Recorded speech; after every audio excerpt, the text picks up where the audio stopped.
Over the past 2 years, we have all faced unpredictability, uncertainty, and constant change. Some of the impacts of the changes we are aware of, but many of the impacts are insidious. They have changed how we think, feel, and relate to others. Today, people of all ages face an onslaught of technological information at all times of the day and night that bombard us with information that we are ill-equipped to handle psychologically. As a result, we have all become addicted. Nowhere are these challenges faced more than in the lives of our youth.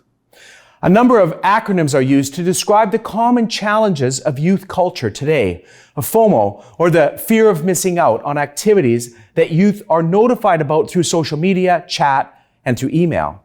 Or JOMO, the joy of missing out on socially interactive experiences as youth choose to stay home by themselves and manage their technology. Youth face FOGI, or the fear of joining social situations due to social anxieties caused by a lack of familiarity with normal human social engagement, produced as a result of online mediated forms of social behavior that have become standard relational protocol. To all of this, we add the power of the cell phone and internet addiction. Nomophobia is a driver of the irrational fear that we might lose our cell phone and have no connection to our social life as a constant fear. How many of you have panicked running around your house or retracing your steps to try to find a cell phone, or freaked out when you discovered that you had left your cell phone in an Uber? These powerful psychological drivers of our emotions have been shown to sometimes lead to intense psychological dysfunctions and disorders. In Canada, we have the case of Amanda Todd, a 15-year-old girl who committed suicide in 2012 as a result of online bullying conducted by a Dutchman thousands of miles away. In 2015, a 19-year-old Chinese teenager hacked off his own hand in order to stop his addiction to the internet. An 11-year-old boy cut off his own finger to protest his father scolding him for playing video games all night. The Times of India published an article just 2 months ago that revealed the psychological damage that takes place due to internet gambling addiction.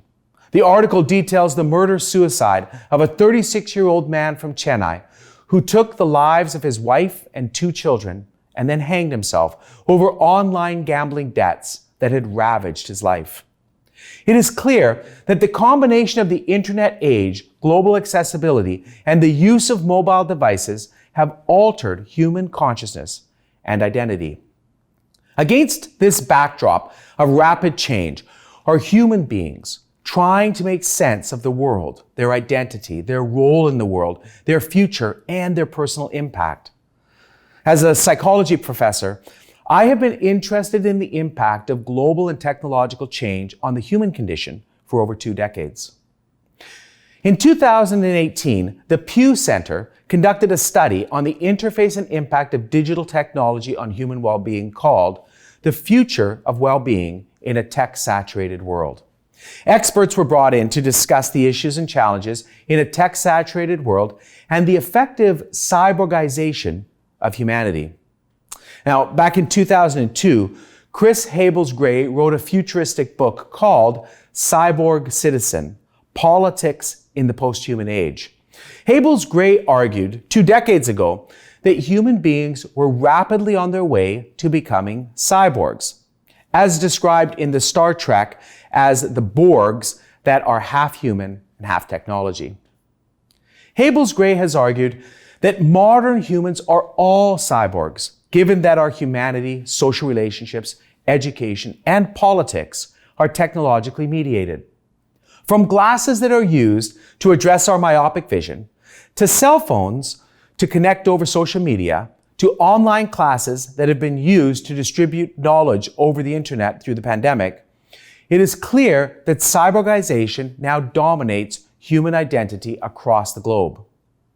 The question we need to ask ourselves from a psychological perspective is this: are we better off or worse off with technology?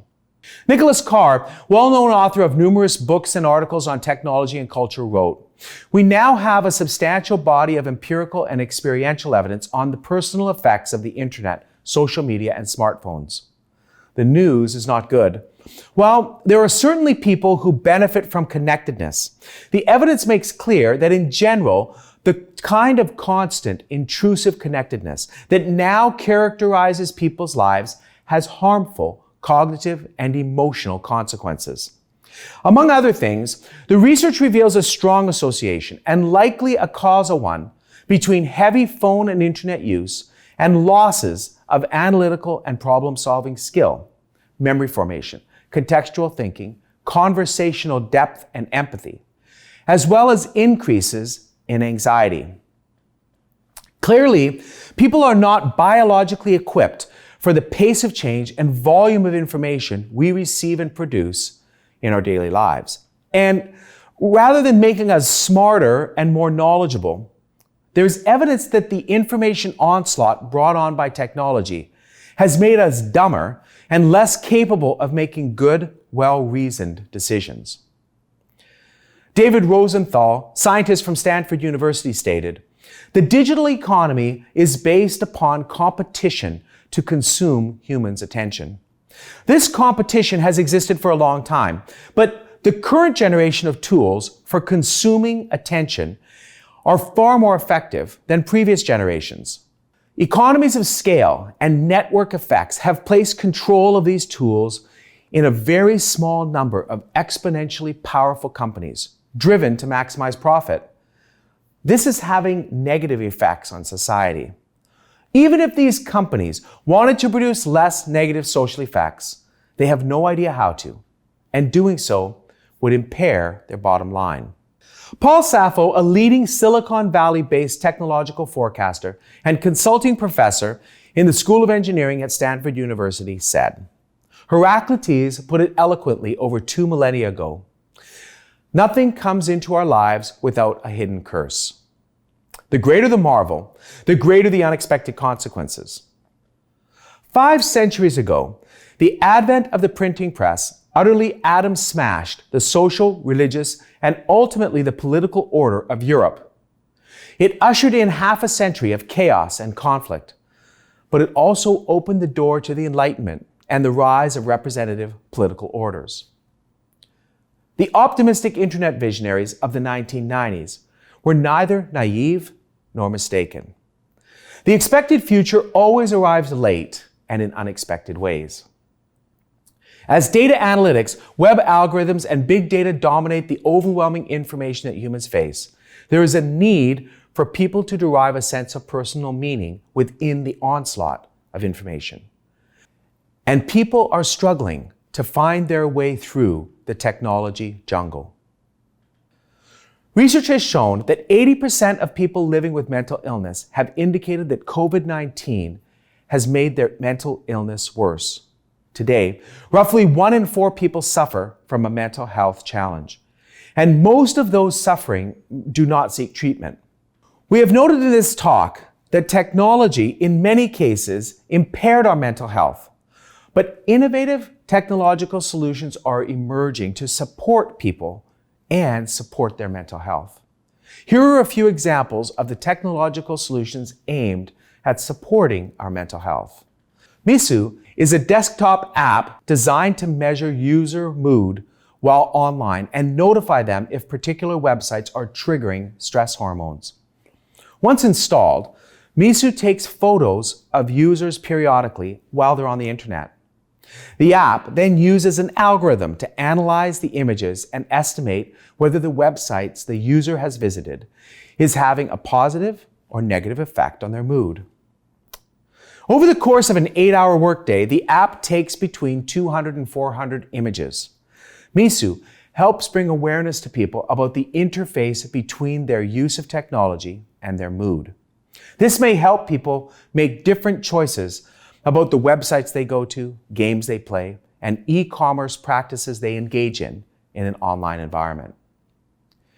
In another innovation directed specifically for children aged 7 to 14 in Estonia and the UK, there's an online game developed by Triumph Health designed to deliver accurate information about the virus in a way that will not overwhelm children.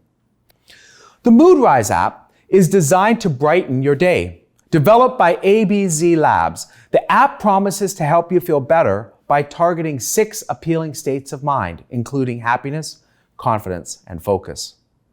You choose the mood, and the app feeds you photos, video, and other online content specifically approved by mental health specialists to improve your experience on planet Earth. Interestingly, MoodRise describes itself as digital nutrition, which they state is any deliberate positive training regimen or content type designed to address or alleviate undesirable feelings or mood states. There are also online resources to support mental health and well-being while also building a stronger relationship with God. One such app is called Every Moment Holy, which provides prayers and liturgies for ordinary and challenging events in daily life. These resources provide a reminder that our lives are lived with sacred purpose and meaning. Finally, there is the use of technology for psychologists and counselors to connect with clients and conduct therapy. The pandemic has shown us that support for our mental health can be mediated by technology, and we can find a wealth of resources both locally and globally through the internet. It is clear that technology is now fully integrated into the life and well-being of modern human beings. To put it the way Habels Gray put it 20 years ago, we have all in fact become cyborgs. We are all technologically mediated sentient beings. Even with technology, however, we are still human. We face challenges of attachment, role confusion, identity formation, meaning and faith, and generativity. Challenges of mental health have not subsided with the advancement of technology. In fact, one could argue that they have become more complicated. The pandemic has shown us that we are not biologically equipped to live lives fully separate from each other and also to flourish.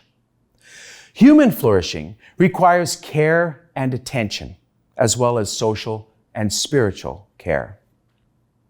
It is clear that people across the globe have become reliant on constant access to technology and information in order to live their daily lives. But where there is challenge, there is also hope. Technological solutions and innovations provide means by which people can stay connected, access resources and counseling, and stay engaged with mental health professionals and supportive communities. But beyond technology, it's important for all of us to remember the mainstays of good mental health that transcend technology and time. Love and be loved. Practice gratitude. Invest in your friends, relationships, and family. Believe in yourself and others. And last, know most of all that God loves you and has a plan for your life. Thank you.